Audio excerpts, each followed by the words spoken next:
France Bleu Haute-Normandie, le cordon bleu. Voyage en Italie, dans la cuisine italienne, et c'est celle de la pasta tinto. C'est à Rouen avec Patrick Relais. Et vous qui nous écoutez, vos recettes italiennes à la clé.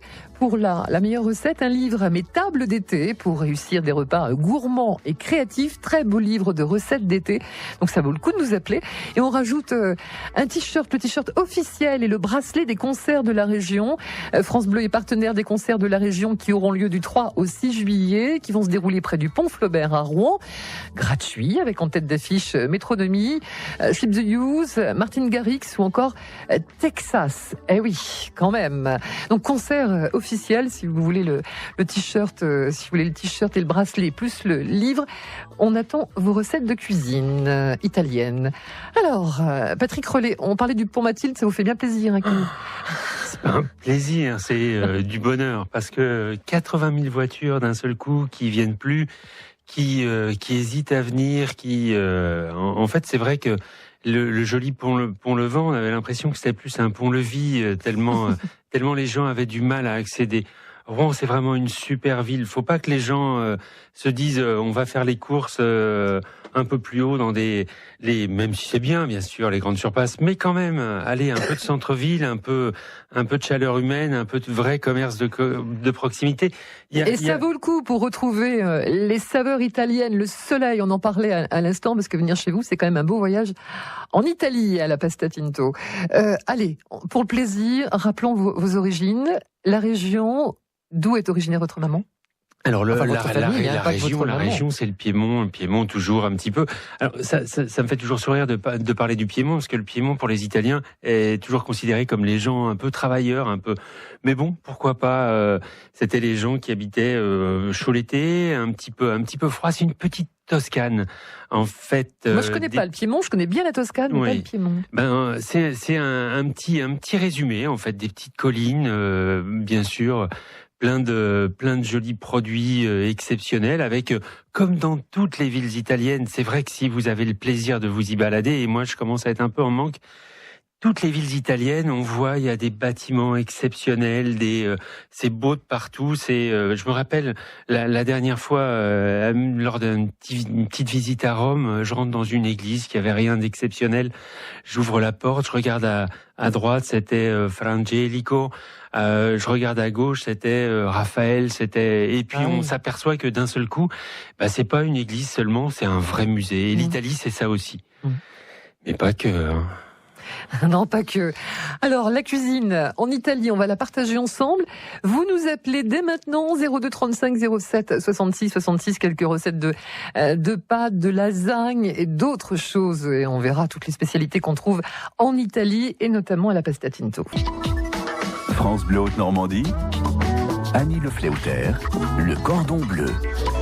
Cordon bleu avec vos recettes italiennes. Vite, appelez-nous maintenant. Ça vaut le coup, on a de beaux cadeaux pour vous. Et juste pour le plaisir de nous partager une recette italienne, les pâtes à la maison, les lasagnes. Je sais que vous êtes nombreux souvent à nous donner des recettes de lasagne. Donc on est friands, et puis d'autres choses aussi que vous avez ramenées d'Italie.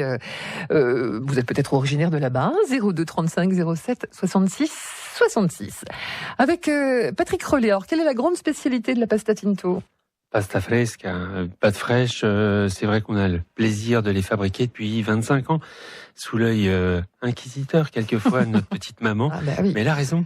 Et donc voilà, 25 ans qu'on a le plaisir de faire tourner les machines et avoir le plaisir de les manger. C'est très rare quand, même en Italie, on trouve des restaurants qui fabriquent leurs pâtes, mais c'était toujours le but de la pasta, c'est qu'en fait les pâtes soient toujours fraîches. Elle aurait jamais voulu que vous fassiez autrement, votre maman. J'imagine même pas. Aïe aïe aïe. Ah oui. Mais bon, aujourd'hui, il y a plein de choses.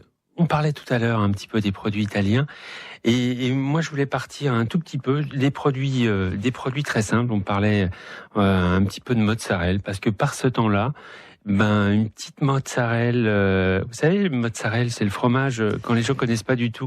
Oui, mais comment trouver de la bonne mozzarella en France? C'est ça le problème. Alors en fait, moi, je fais toujours un petit peu des essais. J'aime bien quand je la coupe, j'aime bien qu'elle soit un petit peu, qu'il y ait les fils dessus. J'aime bien, mais ça c'est un petit peu du vice, mais j'assume qu'elle soit un petit peu plus, un petit peu plus tendre à l'intérieur. Et donc si après, il faut qu'elle soit au lait de buffle, mais autrement, on trouve des produits de bonne qualité, et notamment à Rouen aussi. Alors comment vous l'accommodez, la mozzarella? Alors moi, j'adore le petit filet d'huile d'olive avec quelquefois un petit peu de vinaigre balsamique, mais un petit peu de sel. Si on peut trouver je suis plutôt fleur de sel, un petit peu épais en mettant moins. Moi, ça, c'est déjà un voyage. Alors, vos recettes au 02 35 07 66 2 fois, mozzarella ou pas. D'autres choses, on partage toute la cuisine italienne ensemble jusqu'à 10h30. À tout de suite. France Bleu Haute-Normandie, Annie Le Fléauter, le cordon bleu. Vous faites du bruit avec les bouteilles, Patrick, on va se faire repérer. Qu'est-ce que c'est? J'ai failli en plus en préparer un pour dire allez, on va quand même le goûter un tout petit peu avant. Maintenant, quand il y a des petites choses avec des petites bulles dedans, je me suis dit, si jamais je prends ça dans le sac à dos, le vélo va pas le supporter et ça va être la catastrophe. Et puis, qu'est-ce que c'est donc? Boire un apéritif à 10h. À 10h15? Ça fait pas sérieux. Non, ça fait pas très sérieux. J'avais un petit peu vaguement parlé la dernière fois, mais je pense que j'avais pas eu le plaisir de vous voir. Non, je n'étais pas là, donc séance de rattrapage pour moi quand même. Allez, un truc très doux, très agréable. On trouve ça souvent du côté de Venise. Et ça s'appelle le spritz. C'est la grande mode. Alors en Italie depuis quelques années, ça arrive en France. Voilà, là on y est. Alors bon, il y a plusieurs cas de figure. Alors moi, je le prépare de cette manière-là. De l'apérole. Apérole, ça pourrait être presque remplacé avec peut-être un martini bitter, un truc un tout petit peu amer, avec du prosecco ou de l'asti spumante. On va faire un tiers, et puis après on peut finir un petit peu par... Le prosecco, c'est le vin blanc mousseux, voilà, italien. Tout à fait. Et après on finit un tout petit peu, un peu de glaçon. On finit avec soit un peu de San Pellegrino, soit un peu de Perrier. Et puis alors deux cas de figure, deux cas d'école, vraiment les gens s'affrontent, soit citron, soit orange. Mais de toute façon, le résultat est toujours exceptionnel. Ça donne envie de tout, envie de manger, envie de sourire, envie de danser, c'est dingue. Ah oui, c'est vrai. Le spritz, c'est la grande mode, c'est le cocktail de l'été en France depuis l'année dernière, ou il y a 2 ans peut-être. En Italie depuis un certain temps, j'imagine. Donc un tiers d'apérole. Un tiers d'apérole. Un tiers de prosecco. Un tiers de prosecco et un petit peu. On peut mettre un petit peu moins. Alors, faut faire attention toujours à consommer avec modération, parce que ça a l'air tout doux, mais en fin de compte, au soleil, ça frappe bien. Ça nous prend assez facilement. Et avant la fin de l'émission, vous nous donnerez une recette. C'est un secret de famille quasiment. Ouais, on n'en parle pas. Je compte sur vous si on peut éviter juste pour la radio. Vous, vraiment un truc droit dans les yeux. Et non. Donc c'est une recette, on la donnera avant la fin de l'émission. Une petite recette de glace comme fait notre maman, glace italienne. Comment elle se prénomme, votre maman? Nerina. Alors, un petit bonjour, elle doit être... Je suis pas sûr de l'avoir téléphoné pour lui dire. Oh là, si elle l'apprend. Méchant garçon. Je suis mal barré. Elisabeth, bonjour. Oui, bonjour. À Bourget-en-Roumois, vous allez bien? Oui, ça va bien, et vous, avec ce beau temps? Oh là là, ouais, on en profite. Alors on pense aux vacances, parce que la recette que j'ai mangé ça à Venise, et puis maintenant, quand j'en fais, c'est un délice, mais bon. Vous êtes donc allé à Venise? Oui, c'est super. Sur la place Saint-Marc, on avait trouvé une petite pizzeria où on a mangé les pâtes à l'encre de sèche. D'accord. Qui a été délicieux. Mais quand on mange des pâtes là-bas en Italie ou dans un bon restaurant italien, c'est vrai qu'à la maison, elles nous paraissent un peu fades. Oui, c'est pas pareil. C'est pas pareil. C'est pas pareil, non. Et puis alors, faut trouver des sèches. Je fais ça quand il y a des sèches où il y a beaucoup d'encre, puisqu'on réserve l'encre. Donc, on prend des belles sèches. On coupe d'abord, on enlève les yeux de la tête. On enlève les viscères. On enlève l'os qui se trouve sur le dos, et en faisant attention de ne pas couper la poche d'encre. Ensuite, on enlève la peau. Je lave la sèche bien partout. Je découpe la sèche en petits morceaux, enfin en morceaux moyens, quoi. Et je laisse en tirer les tentacules. Je fais cuire ensuite les sèches sur un fond d'huile d'olive une vingtaine de minutes. Donc elles vont rester de l'eau que je ne jette pas. 5 minutes avant de la cuisson, j'ajoute mes 2 poches d'encre. Et faut pas que ce soit trop fort en goût. Faut bien doser pour pas que ça soit trop fort quand même. Ensuite, environ 5 minutes avant la fin de la cuisson, je lance un fond d'huile d'olive dans ma poêle avec 1 ou 2 gousses d'ail entières, de l'oignon finement coupé et 2 ou 3 anchois. Je mets ensuite mes morceaux de sèche et à faire sauter dans la poêle. Et j'ajoute un demi-verre de vin blanc. Ensuite, je saupoudre d'un petit peu de sel et de poivre. Et vous goûtez parce que les anchois, il faut faire attention parce que c'est déjà salé, donc il faut faire attention au dosage du sel. Ensuite, je prends mes spaghettis que j'ai fait cuire al dente. Je les fais sauter dans la poêle avec la sauce pendant 1 minute ou 2, pour pas qu'elle soit trop cuite, al dente. Je rajoute un peu d'eau de cuisson et des pâtes que j'ai réservées si j'ai l'impression que la sauce est un petit peu sèche, entre guillemets. Et puis, je sers, je mélange tout bien et je sers. Voilà. Alors, Patrick. Un petit peu de persil, un petit peu de ciboulette. On peut rajouter des petites herbes. Des herbes, oui, c'est la saison. Les pâtes à l'encre de sèche. Super. Alors maintenant, dès que ça touche un petit peu les fruits de mer, moi j'adore. Et puis c'est toujours ça.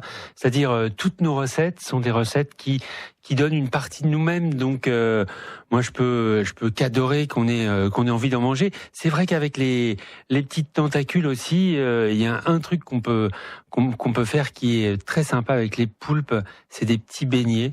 Et comme des petits beignets, alors c'est vrai qu'il faut pas trop en parler quand il fait chaud comme ça, mais un petit peu de beignets de tentacules, de poulpe, ou alors allez, un truc. Alors là on va bifurquer un peu de fleurs de courgettes. Je suis fan, il y a longtemps que j'en ai mangé. Je ferai des kilomètres pour manger ces beignets de fleurs de courgettes. Les beignets de fleurs de courgettes, un délice. Oui. Ouais. Je signe, je vote aussi, je vote. Merci beaucoup Elisabeth pour votre recette et très belle journée. À bientôt. Merci, vous de même. Au revoir. Est-ce qu'en bon italien vous suivez le football ? Alors moi j'attends encore un peu qu'il s'approche. C'est vrai que c'est demain soir, je crois, qu'il joue contre l'Uruguay.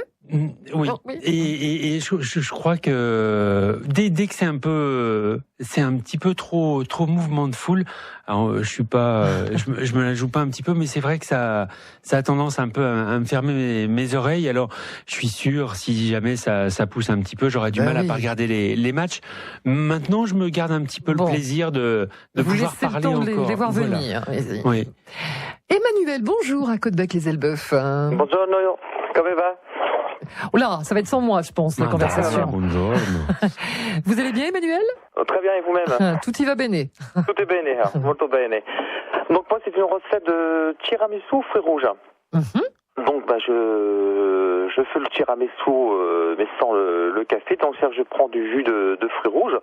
Donc je trempe les biscuits, simplement l'aller-retour, comme ça ils restent un peu moelleux et croquants à la fois. Donc je mets ça au fond du plat, après je prends les blancs de neige, donc après je mélange la mascarpone avec les 3 jaunes d'œufs, le sucre.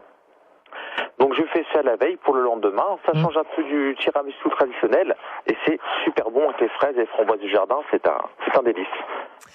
La seule petite chose pour le tiramisu, j'ai toujours tendance, quelquefois les gens mettent un petit peu trop de mascarpone. Faut vraiment veiller, mais certainement, je suis sûr que vous le préparez comme ça, qu'il soit pas trop ferme, pas trop, parce que c'est bien quand il se tient un petit peu, mais quand il est trop ferme, moi, il faut vraiment qu'il soit tout petit, alors que un vrai tiramisu, 230 grammes, grand maximum de mascarpone. Je passe pas les 230 grammes. Après, ça, c'est trop tassé. Apparemment, l'Italie n'a pas de secret pour vous, alors. Non, je suis né de mère italienne, donc. La chance. Ah oui, pure vénitienne, donc je connais Venise. J'ai vu ça pendant un mois et demi quand j'étais enfant. Je passais mes grandes vacances chez mes grands-parents en Italie. Ville magique. Et il en reste toujours quelque chose. Il en reste toujours quelque chose. Voilà, la place Saint-Marc, Murano, le pont des Saupières, le pont Rialto. Ah oui, puis rien que de se perdre dans les petites ruelles, hein, quand on s'éloigne un peu de la place Saint-Marc. C'est une pure merveille, quoi. Il y a avec le Grand Campanule qui est juste à côté, là, puis on a la basilique Saint-Marc qui est une pure merveille. Voilà, il y a plein de jolies choses à voir aussi. Et puis il faut surtout y aller. L'hiver. L'hiver, beaucoup moins de monde, des couleurs encore exceptionnelles. On a l'impression presque pour les peintres italiens, c'était facile, tellement ce qu'ils avaient devant leurs yeux, c'était un décor, c'était déjà un tableau. Une petite chose importante. Est-ce que vous savez pourquoi le Carpaccio s'appelle Carpaccio? Ça, mes grands-parents m'ont expliqué. Je m'en souviens plus trop de l'histoire du Carpaccio. En fait, c'est tout simple. C'est que je crois que c'était le patron de l'Arisbar à Venise, avait sa femme qui avait quelques petits soucis au niveau du fait qu'elle pouvait pas manger. Ah oui, de dentition, voilà. Voilà, elle pouvait pas tout manger. Et on va pas dire dentition, on va dire elle avait des soucis pour manger. Et donc la seule solution pour qu'elle puisse manger, c'était de couper très finement de la viande. Et bien sûr, Carpaccio, c'est le nom d'un peintre. Et comme on a trouvé que ça ressemblait étrangement aux couleurs du peintre, c'est pour ça que le Carpaccio s'appelle Carpaccio. Allez hop, je rebondis encore. Toujours, vous rebondissez toujours. Il y a un vrai jour italien. Qui me fait aussi, qui me fait toujours. Tout à l'heure, j'entendais la dame. Moi, je donne jamais de leçons, mais il faut toujours faire attention. En fait, les Italiens sont vraiment toujours un peu feignants, mais non, pas du tout. Et en fait, toutes les lettres se prononcent. Donc en fait. Pour dire le al dente, c'est un E, et il y a une différence entre le an et le n. Donc si on dit al dente, c'est donc un écrivain italien. Donc voilà, c'est rien, rien d'exceptionnel. Merci Emmanuel pour votre recette et à bientôt. Ciao. Ciao, arrivederci. Grazie mille. Salve, piacere.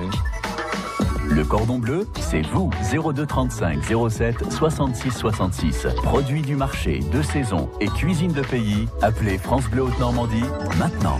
Et c'est la cuisine italienne aujourd'hui dans le cordon bleu avec Patrick du restaurant La Pastatinto. C'est à Rouen. Et avec vous Isabelle, bonjour. À Gisors. Bonjour. Oui, bonjour. Rapidement votre recette.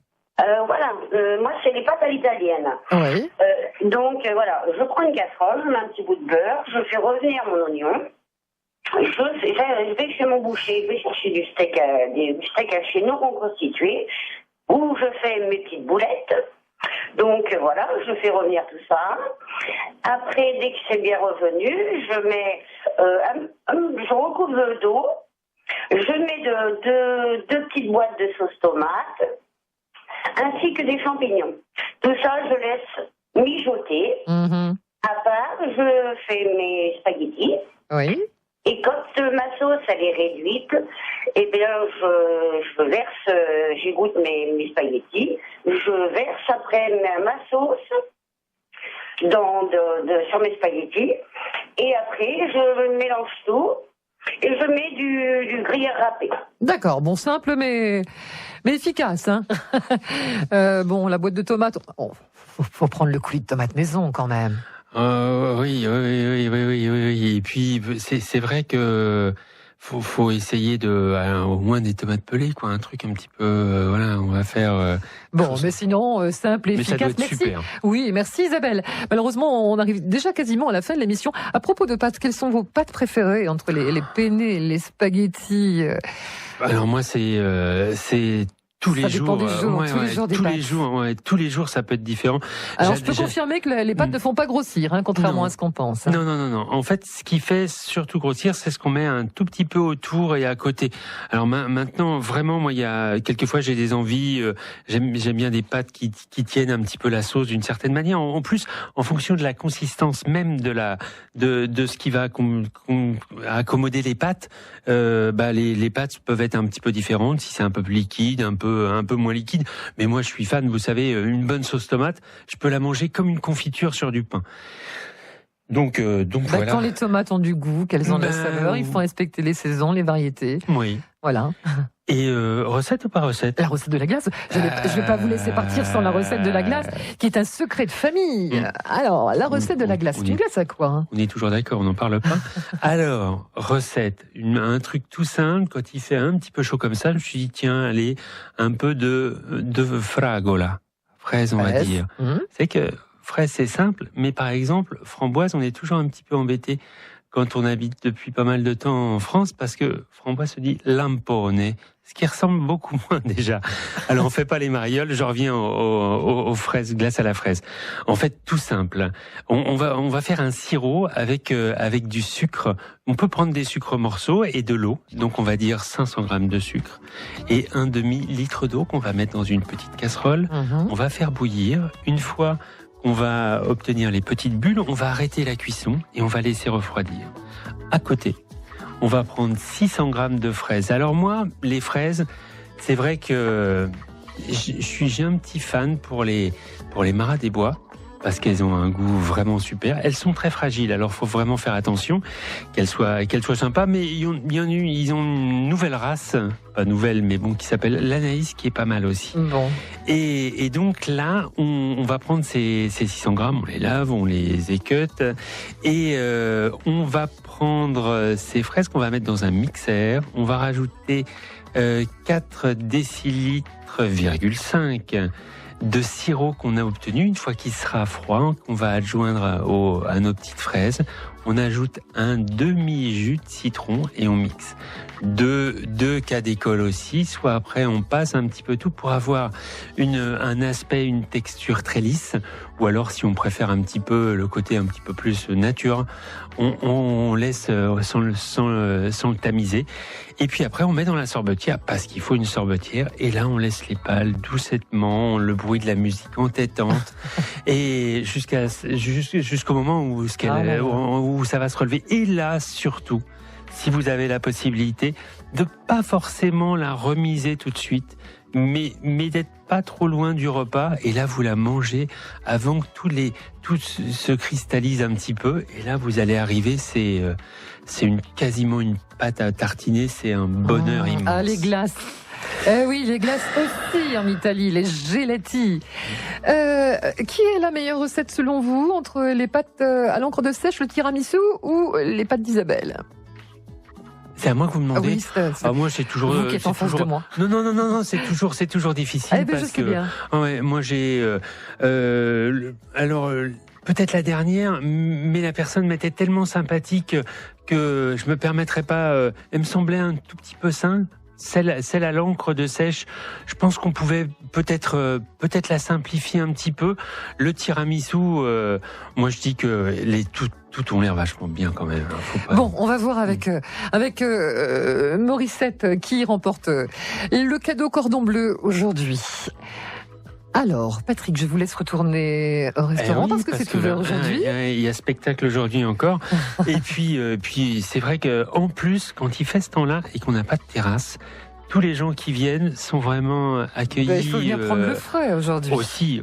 Et puis on s'aperçoit que les particules fines, elles sont moins présentes à l'intérieur qu'à l'extérieur. Allez, un petit mot en italien pour me dire au revoir. Ma guarda, veramente è stato un piacere. È un fantastico di venire qua sempre. Grazie ancora. France Bleu Haute-Normandie, le cordon bleu.